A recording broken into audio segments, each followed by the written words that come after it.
Assalamualaikum warahmatullahi wabarakatuh. Halo, perkenalkan nama saya Muhammad Akram Saifulvan, Universitas Negeri Makassar, Fakultas Ekonomi dan Bisnis, jurusan Manajemen, dengan NIM 22090350218. Saya sekarang berada di salah satu UMKM yang ada di Makassar, yaitu usaha bakso Alaminda. Dan di samping saya ini selaku pemilik usaha bakso Alaminda. Kalau boleh tahu siapa namanya, Kak? Irham. Kak Irham. Iya. Ya, kita memasuki sesi wawancara. Pertanyaan saya yang pertama itu sejarah terbentuknya usaha kita. Usaha ini sebenarnya berawal dari usaha keluarga yang diteruskan oleh saya generasi kedua. Pertama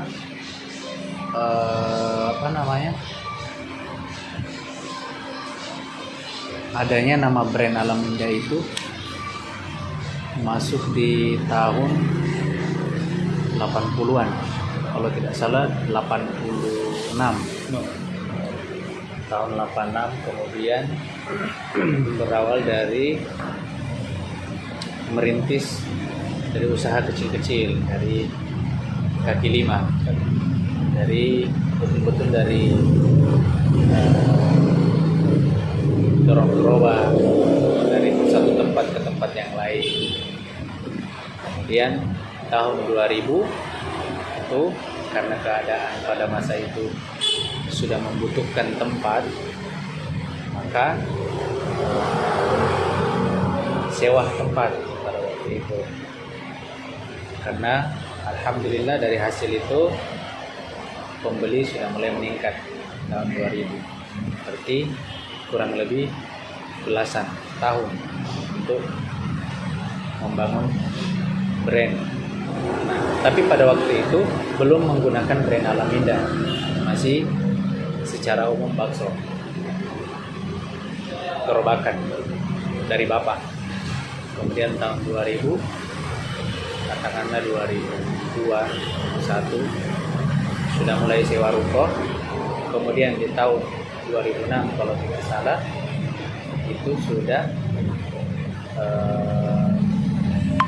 mulai beli ruko pada waktu itu. Alhamdulillah meningkat penjualan sudah menggunakan brand Alaminda tersebut. Mulailah dari situ sampai hari ini menggunakan brand Alaminda itu secara ringkas seperti itu proses. Jadi memang semuanya dari nol. Dan tadi kita yang paparkan tentang sejarah terbentuknya usaha kita. Kalau boleh tahu jenis produk apa saja yang dipasarkan? Semua dari olahan daging yang kita kenal dengan bakso, kemudian olahan mie yang kita kenal mie ayam, kemudian itu dari menunya sendiri ya, dari olahan-olahan tepung, semuanya berbahan dasar tepung dan daging, gitu kan? Ya, katakanlah semuanya secara umum orang kenal bakso, kemudian mie ayam, ada gorengan-gorengan. Nah, itu jualan khasnya. Jadi kita memang tidak memasukkan menu-menu yang lain. Jadi menjadi spesialis itu tidak perlu ada tambahan lain menurut apa yang telah disampaikan dari Bapak. Adapun misalnya ketika ada tambahan mungkin masing-masing dari cabang misalnya bisa berinovasi. Hanya saja memang seperti itu, menjadi spesialis itu, menjadi khusus orang di bidang itu, maka tidak boleh terlalu banyak tambahan, takutnya mempengaruhi yang lainnya. Kalau boleh tahu, Kak, siapa saja target yang kita pasarkan dalam produk kita ini? Kalau dari sisi ekonomi, seluruh lapisan masyarakat. Adapun segmentasi secara siapa orangnya, bagaimana dia dari segi usia, semua usia. Nah, yang mie dan bakso itu semua usia bisa, tidak ada secara khusus. Tapi yang paling banyak diminati itu dari kalangan menengah ke bawah. Kalau dari sisi ekonomi Adapun dari sisi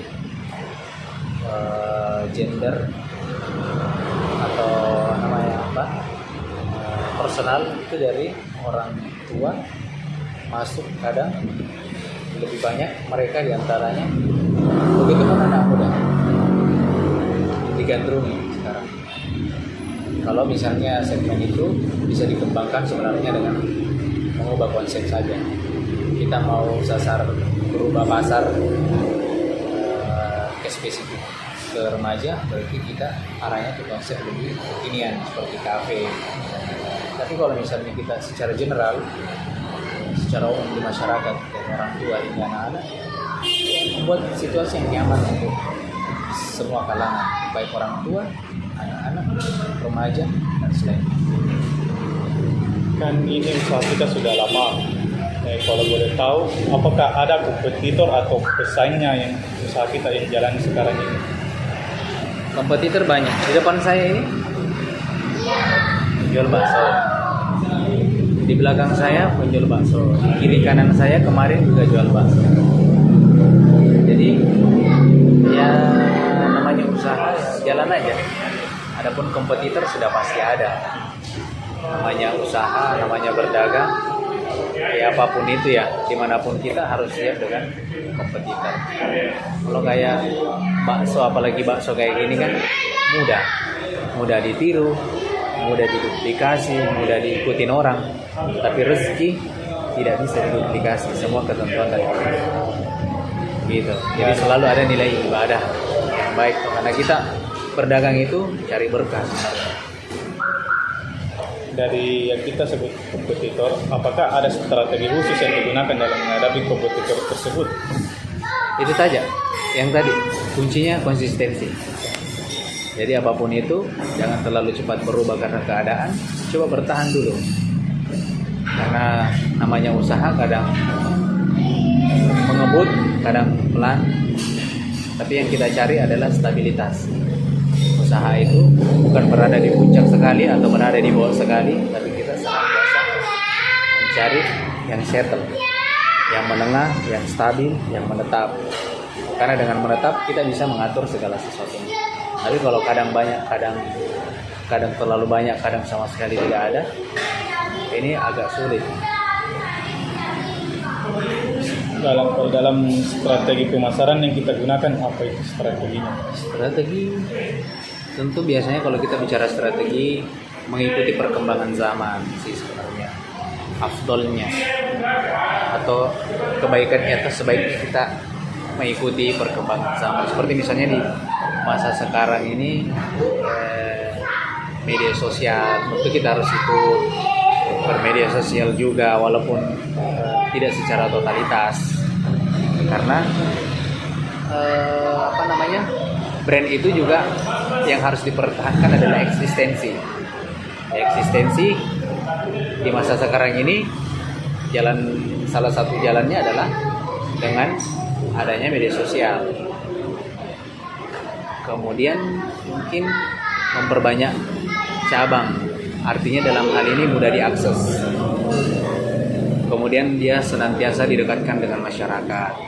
Adapun promo-promo atau marketing khusus untuk peningkatan itu omset, sebenarnya tergantung kebutuhan masyarakat sih.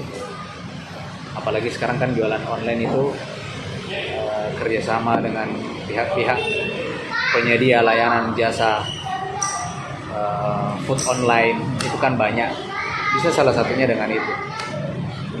Adapun marketing, ya itu tadi yang paling berpengaruh adalah media sosial, dari mulut ke mulut, dari teman ke teman, dari event ke event, itu saja sederhananya. Sekiranya itu saja pertanyaan dari saya. Kalau boleh kasih saran tentang yang tadi kita bilang strategi pemasaran yang tentang media sosial, saya kasih saran adalah kalau bisa kakak bisa frozen food makanannya, karena supaya bisa dinikmati di seluruh penjuru yang ada di Makassar terutamanya, dan lebih luas di seluruh pulau yang ada di luar Makassar. Ya. Yang bisa melalui media sosial yang tadi kakak bilang, kan frozen food itu tidak bisa langsung dikirim. Iya, sekarang kita lagi ke frozen food itu sebenarnya sudah berjalan sudah beberapa tahun belakangan. Hanya saja ada kemudian kendala-kendala secara teknis, seperti misalnya menambahkan bahan pengawet yang berlebihan di dalam makanan untuk menjaga bahwa ini dijual untuk waktu yang berjangka. Nah, sementara pada prinsip dasar penjualan kami dari awal itu adalah fresh daily. Itu yang menjadi sesuatu yang bertentangan juga, karena ketika sudah beku ya fresh daily-nya hilang karena tidak fresh. Adapun pernah di masa pandemi kami totalitasnya frozen food tapi tidak lebih dari sebulan, karena memang pembatasan untuk penggunaan bahan-bahan yang tidak bagus untuk dikonsumsi jangka panjang. Itu sih kendalanya kalau di dalam makanan.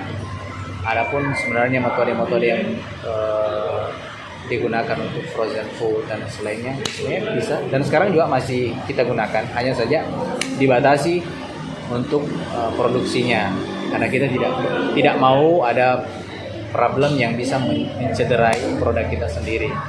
Karena tadinya kita fresh daily menjual yang beku dan sejenisnya, semisalnya bisa membuat apa yang kita programkan itu tidak kena. Tapi tetap juga ada yang frozen, hanya dalam masa tertentu, tidak pernah lebih dari sebulan. Yang lebih dari sebulan kita upayakan jual sebelum masa tersebut.